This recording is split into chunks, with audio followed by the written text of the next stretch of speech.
Problem gambling is not just an individual problem. Problem gambling is a public health issue, and that's why Laney's Hope is a catalyst for social change. Very resourceful, but it's like now I use it as a source for good, and my friends will all say that about themselves too. It's like, let's be a source for good now. Use all that energy. The challenge is that compulsive gambling is not like putting shoes on kids' feet. It's not adopt a puppy. To humanize, to let people know that people are suffering and families are suffering because of this disease is our goal.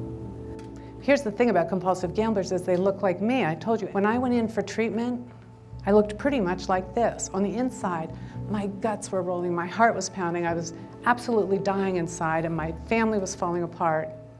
And I went in for treatment. And the clerk said, "Oh, you must be the new counselor."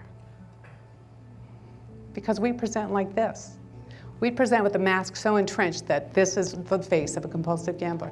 So what is problem gambling? Continuing to gamble despite negative consequences.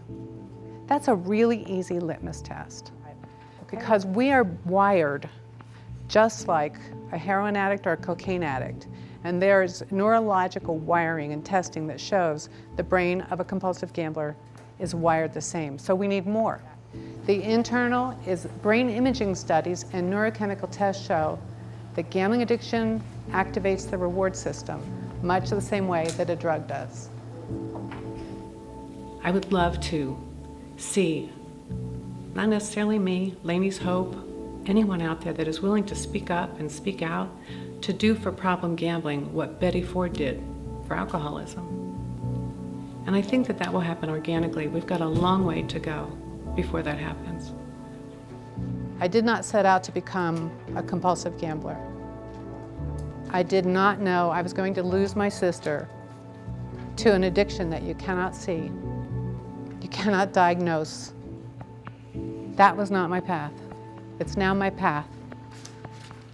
I'm compelled to continue to carry the message.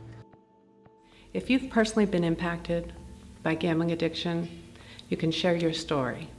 It can be from the personal, you can touch one heart at a time. If you're so inclined, you can speak out publicly, and I'll be happy to provide that forum for you.